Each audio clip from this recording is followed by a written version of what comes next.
In terms of the hierarchy of priorities for the buyer, professionalism is really low down on the list when you sit down and think about it. And by professionalism, I mean packaging, putting propaganda in with your orders, asking people to give you a positive review, putting everything in 3 different layers of sparkly wrapping and tissue paper, etc. That's what I mean when I say professionalism. The real professionalism that actually matters to people is that they get the thing that they wanted in the condition that it was advertised as being in, and they get it on time. Relatively very few buyers actually care all that much about how the thing looks when they take it out of the package. And there are definitely buyers that do care. Do they care enough to leave you negative feedback? No, at least not in my case. I've never had an instance where I sold someone something, shipped it to them on time, and it arrived in the condition that I promised it would be in, and they still gave me any kind of a negative feedback. I have really bare bones packaging, and that's been the case for probably 2 years now, and I've never once had an issue. The way that I send out my stuff on eBay is when I sell clothing, which is for the most part what I sell. Like, here's a shirt. Here's a poly mailer. It's the cheapest poly mailer that I can find. It's not even that high quality. I get these in bulk. This cost about 5 cents all told. So I would do it nicer than holding the thing up in midair, but I would just fold this in a tidy way, put it in here, and then seal it, and then put the thermal shipping label on here and send it out just like this. It cuts down on the weight of the package, it cuts down on waste, and it cuts down on your supply cost because you don't have to pay for business cards, greeting cards, zines, pamphlets about taxation by the British, whatever else it was that you were going to put in there, and especially those clear poly bags. You don't need it. A lot of people believe that they need them. A lot of people do need them for their specific storage system. I've heard from a lot of people, like, I store my stuff in the garage or outdoors in a shed or something, and it's good to put them in the poly bags, the clear poly bags, because it protects it from varmints and the elements. That makes complete sense to me. I store my stuff indoors and in plastic bins that are well enough sealed from the harsh elements of the room in my apartment where I keep it that it's just never been a problem. And I don't do like a super sophisticated inventory system where I have everything labeled with a number and I can just flip through and cut the look time down from 10 seconds to 2 seconds. Not a super high priority for me. Again, if you're moving crazy volume, then it probably does make sense, but I don't do that. I'm still a little podunk one-man operation when it comes to eBay. So that works for me. That shipping method works for me. I do it with priority mail as well, with the Tyvek envelopes and the boxes and the bubble mailers, all of it. With clothing, as long as it's protected enough, it's taped closed, it's sealed, it's not going to open en route. The one really credible argument that I've heard against this really bare bones Spartan shipping method is that you maybe reduce the amount of return buyership that you get. And I can neither confirm nor deny that. That sounds plausible to me. And maybe I'm missing out on a little bit of repeat business. When you sell on eBay, I think that's a pretty rare thing.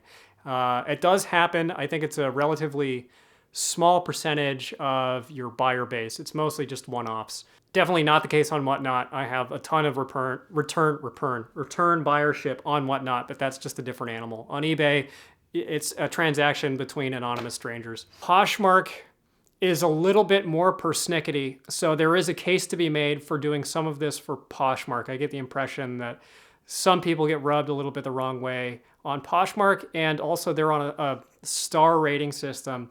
eBay is binary. It's either positive or negative, or you can technically get neutral feedback, but nobody really does that. Whatnot is its own case. If you're like a newer account, you don't have the track record of credibility on there. Maybe people are a little bit more distrustful, which I think is probably more and more going to be the case because a lot of people have pretty negative buyer experiences on there that drive them from the app or drive up their level of skepticism. So maybe in that case, it would make sense to do a little bit of Christmas wrapping on the stuff to make them feel good about their purchase. and of course screen for flaws and all of that. I'm back on the Whatnot, by the way, on Friday, which will probably be tomorrow when you're watching this video.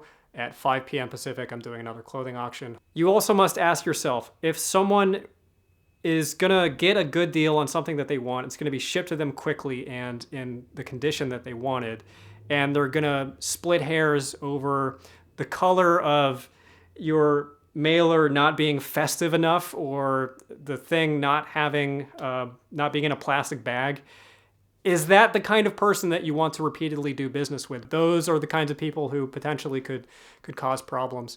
Where I have run into problems is I've shipped stuff irresponsibly and it has gotten damaged, or I've sent people the wrong thing. And these are avoidable problems. And I don't want to say, cut corners, because the condition, the speed and the condition are the two really, really important things. And condition's a big one, especially if you're selling something like hard goods. More so than clothing, although clothing can get damaged. Like buttons, you want to fold it so that it's like inside the folded up piece of clothing, so it's a little protected, stuff like that. But like recently I sent out a big shipment of, it was like 100 plus opera DVDs, and I packed it not well enough, and some of it got damaged in the mail, and I had to apologize and offer a partial refund. They were just little chips taken out of the plastic. And that's an unusual case because it was a huge, big box, and historically DVD cases have been pretty resilient for me. But, that was my error. That was, it was not a cosmetic failure. It was a structural failure because I didn't take enough care in the packaging of the thing. And when I ship stuff like books or VHS tapes or whatever, I put a ton of bubble wrap around them. Sometimes if, this is another contingency, sometimes if it is something really valuable, if someone spent over like $50 on a t-shirt from me or something like that, sometimes I will put it in 2 poly mailers.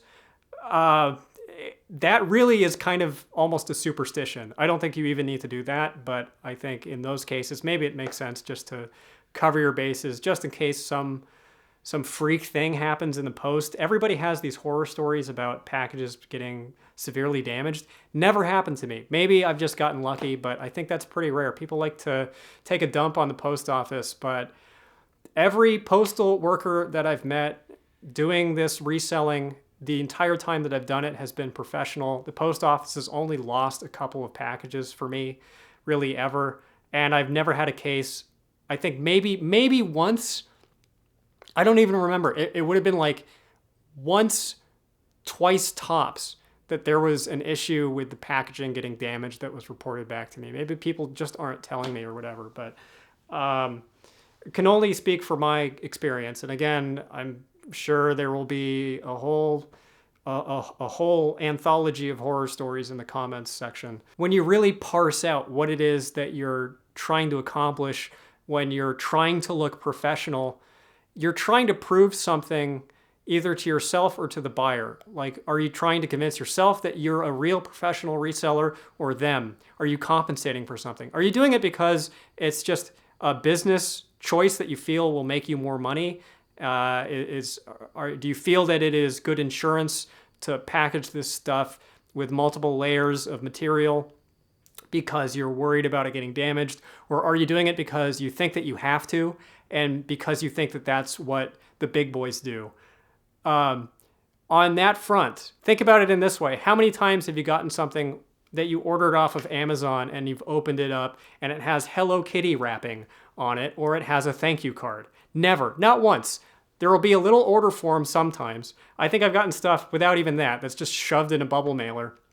And you're lucky to get even the bubble mailer. I bought like an MP3 player. I had to return it, but it came in like a little crappy cardboard box that was just put in one of these, shoved into one of these poly mailers, and sent out that way with no padding at all. And that's Amazon. So if you're a bigger, badder reseller than Amazon.com, then maybe Bezos can take a note from you. There's the counter argument there, which is that buyers don't enjoy this kind of an experience and they prefer the nicer packaging, and you can give them kind of a bespoke experience. If you choose to do that, if you look at that and say, this is a sound investment of money and time, and I want to build my brand in this way and build a sense of rapport with my buyers and demonstrate to them, do these little things, these extra little things to reassure them that I am taking care of their items. I think that is perfectly reasonable to do. I think it's optional, is the point of this video. And I have opted out of it for a couple years and have suffered no noticeable consequences. So maybe it makes sense for you to do it. Maybe it makes sense for you to try not doing it and see what happens. I was forced into this position of adopting this policy because I ran out of those clear mailing bags, and I started shipping this stuff out raw in the poly mailers, and it worked just as well. And I was paranoid that I was going to get negative feedback or notes from buyers, and never happened because, again, it's usually not repeat buyers, and there's no level of expectation set that it's going to be packaged in a particular way. And you also have to take into consideration the fact that if you are smart and responsible and a good reseller and an honest reseller, you probably are already ahead of the pack from people who don't take great care to notice flaws and to disclose them and take good photos and to ship out on time and responsibly, and they're not putting out cigarettes on the shirts before they ship them to you. So how much legwork do you really have to do, and for what reasons? I'm of the opinion that if you focus on prompt shipping and packaging it well enough that it arrives in a proper condition, which is less packaging in terms of clothing than you might suspect, and maybe in certain circumstances more for hard goods and all that. I think that's the really important part. That's really all I wanted to say. I will see you in the comments to get yelled at.